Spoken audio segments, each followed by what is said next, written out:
Now, the Kenya Universities and Colleges Central Placement Service (CUPS) is set to commence the process of reviewing the degree criteria for placement for students to universities, a process that stakeholders say has been necessitated by the need to standardize the requirements and streamline the sector as far as courses are concerned. The urgency to review the current criteria, which was last reviewed in 2017, was also due to complaints by students and other education stakeholders. This is also expected to cause an influx of students qualified to join universities. Now, on this episode of The Front Row, we look at this plan and proposals therein and let you in on some of the details of what to expect going forward.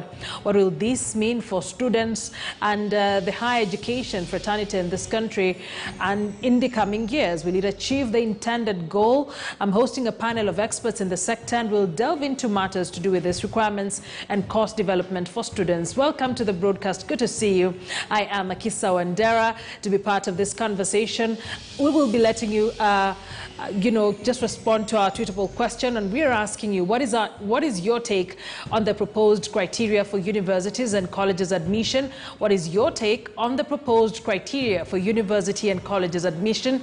At Akisa Wandera at KTN News KE, the hashtag to use is the front row. And of course, we have the experts here, so we are allowing you to ask questions on some of these proposals that we're about to get into and talk about with our panelists on this episode of the front row. Thank you for joining us on the broadcast. Let's see who we have on the panel. Professor Mwenda Ntarangwi is the Chief Executive Officer of the Commission for University Education, joining us here for the show. Professor Ntarangwi, thank you very much for joining us. Good to have you. With me here in studio, I have Dr. Agnes Wahome, who's the Chief Executive Officer of the Kenya Universities and Colleges Central Placement Service, or CUPS. Thank you very much. Good to have you here in studio.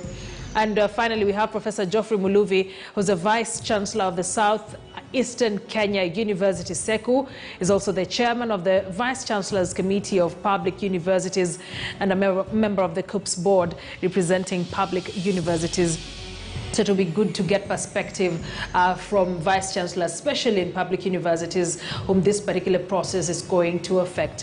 Gentlemen and lady, thank you for joining us for this conversation on this broadcast. And before we get to that, let's just set the stage by having you understand where this is coming from. Becoming a teacher may not necessarily require one's performance in mathematics, except for those seeking to become science and maths teachers. Proposals by the Teachers Service Commission at a University Stakeholders Validation Forum organized by the Kenya Universities and Colleges Central Placement Service, CUPS, indicate that criterion requiring one to have a minimum of a D+ in mathematics and a C+ in 2 teaching subjects to qualify for a Bachelor of Education degree have been knocked off to allow for teachers to only train in the subject areas of their interest. Meanwhile, University Education Principal Secretary Simon Nabukwesi is proposing the inclusion of available accommodation spaces and capitation in the new university admission criteria, as Shadrach Miti tells us. To take this opportunity. The presentation on minimum academic and professional requirements for registration of teachers in Kenya by the Teacher Service Commission during the university's Stakeholders Validation Forum shows that the teacher's employer TSC will no longer require someone pursuing a teaching career to have any kind of minimum qualification in mathematics, except for those aspiring to be science and math teachers. Under the new academic and professional requirements for registration of teachers, TSC wants someone taking a Bachelor of Education to only have a mean grade of C+ and above or its equivalent, and a score of C+ in 2 subjects of specialization. Meanwhile, Bachelor of Arts and Bachelor of Science will only require one to have a mean grade of C+ and above, and C+ in the 2 subjects of specialization, and a postgraduate diploma in education. This is contrary to the current standards, which require that students get a mean grade of C+ with a minimum score of D+ in mathematics to enroll for a Bachelor of Education degree. The adoption of proposals mean that except those seeking to teach sciences and mathematics, the type of score one gets in mathematics has no bearing on the desire to become a teacher. The Kenya Universities and Colleges Central Placement Service Chief Executive Officer Mercy Wahome says the current set of requirements have worked unfavorably on students pursuing specific careers.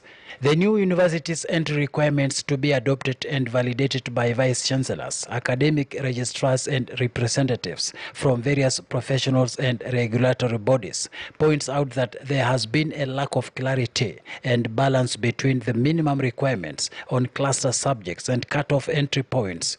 The reviews are happening at a time stakeholders are arguing that the diploma requirements for teacher training are higher than those pursuing degrees.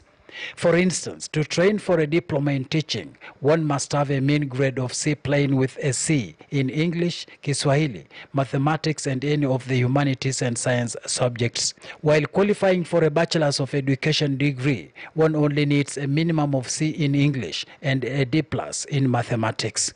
The reviews were further necessitated by a sustained push and pull between training institutions, professional bodies and the Commission for University Education on minimum requirements for various courses and professions. And when we have the two stakeholders, the universities coming up with the recommendations and the professional body, like you say, the dietetics and nutrition, this is an opportunity for them to come and actually agree and say with this, then we agree these are the minimum subject requirements, because at some point, we had a discrepancy in the subject requirements for the Form 4s, which, if not looked at, then would cause a problem.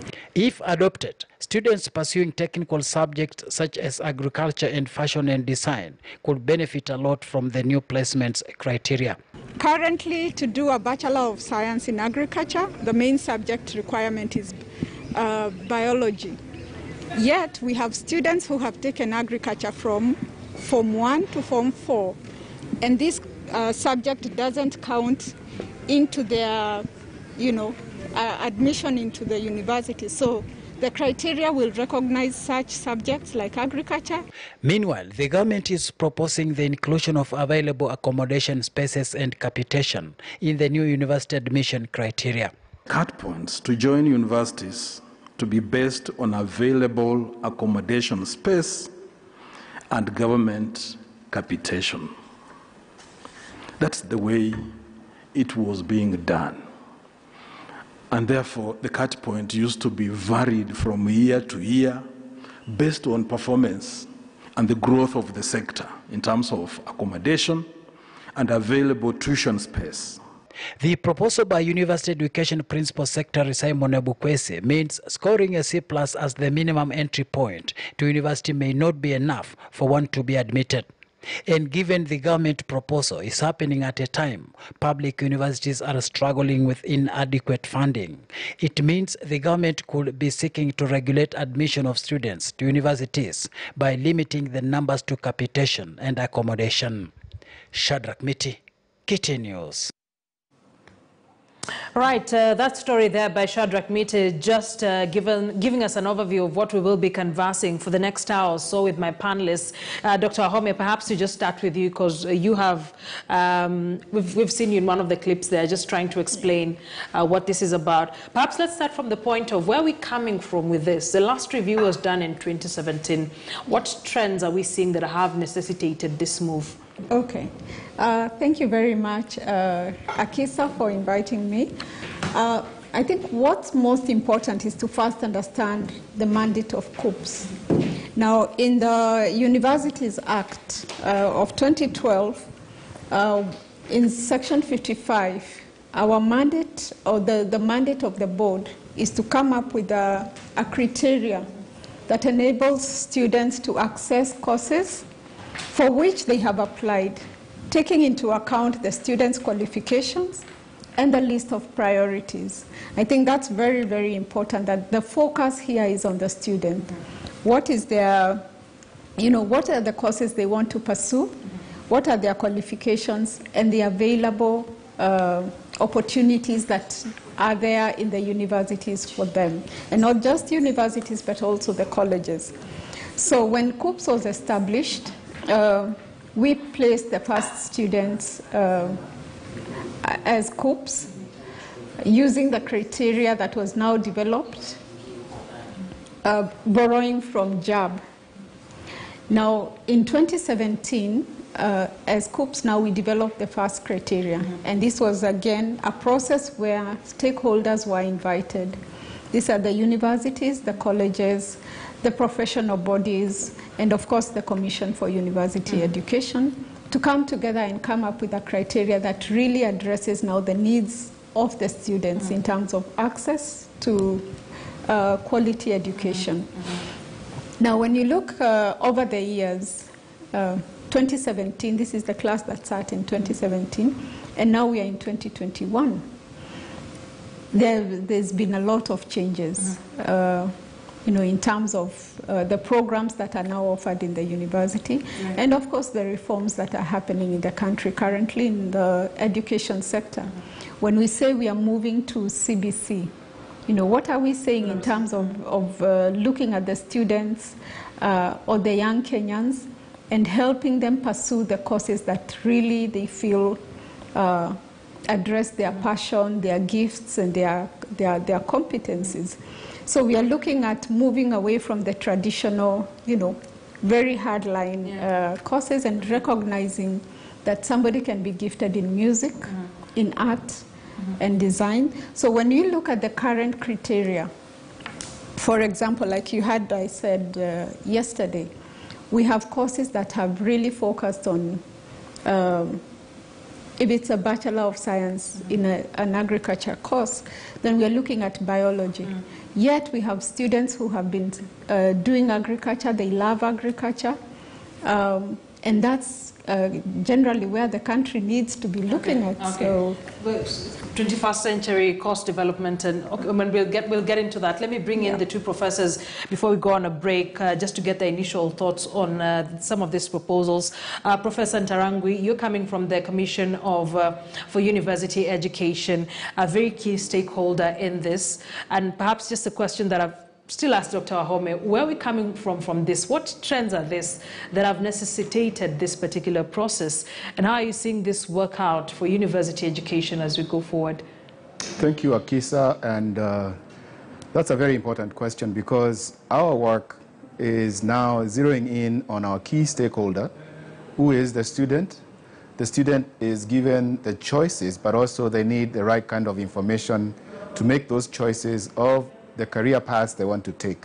So when we look at what has happened in the last 4 years, we have information from the key stakeholders also in the universities and the professional bodies that are saying we need to make sure that students make the right choices so that they succeed throughout the university career they have. So as Dr. Wahome has said, if I am asking to be enrolled in an agriculture program, what are some of the basic requirements in terms of course clusters that we need?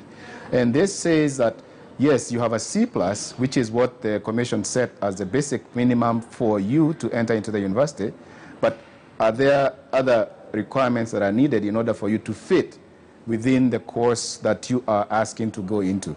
And that is what the stakeholders are being asked to say, from your experience and the experience of being in these classes and courses and programs, what are some of the things that will make it better for students to succeed?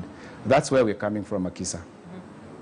Professor Muluvi, we really seek to understand what would be the reaction then from those from public universities, those who head public universities like yourself. And I'm glad that you're the chairperson of the Vice Chancellor's Committee of Public Universities. How are we taking these particular proposals? What will they mean for our universities? There's concern that then it will mean influx. What does influx mean for our current state of affairs in the university? I think as universities, we are very happy with the process. We requested for it. We wrote to the Commission requesting them to look at the cluster requirements for the various degree programs. We have had many new degree programs developed since 2017, and they were not catered for when the criteria was developed in 2017. And therefore, there was a need for the Kenya universities and the colleges Central Placement Service to look at it and incorporate those new programs which have been developed over the last 4 years. Also, we also monitored the performance in some of the subjects like in biology, and we found that the students were missing out in some of the programs required in this country for the food security, like the courses in agriculture, environmental courses, because there was a requirement of a C+ in biology. And for several years, we looked at the trend, and we found that the biology was not being performed very well, and there was need to relook at the requirement of biology in some of those courses. And we wrote to the Central Placement Service requesting for them to look at the class requirements for some of those subjects. I don't think there will be influx of students into the university because we are not changing the minimum entry requirement. The minimum entry requirement to the university remains a C+, and therefore the numbers will basically remain the same, but we make it easier for the students to select courses, because in the past they will get C+, but then fitting them into various degree programs becomes challenging because of the subject requirements for some of the degrees when they have not met the minimum requirements for the various clusters. Thank you. Right, and we will be shortly just looking at what has happened in the past, what were some of the requirements, what are some of the proposals that are being made. We'll be doing that when we get back from the break. Remember, you can pose a question to any of our panelists to just try and understand what the government is trying to do as far as relooking at the criteria for admission of universities. At Akisa Wandera at KTN News KE, the hashtag to use is Fronto. Remember, we're asking you, what is your take on the proposed criteria for university and colleges admission? We'll be taking a look at some of your views. 22155 is our text line if you choose to use that platform. Let's take a quick break. We'll be back with more.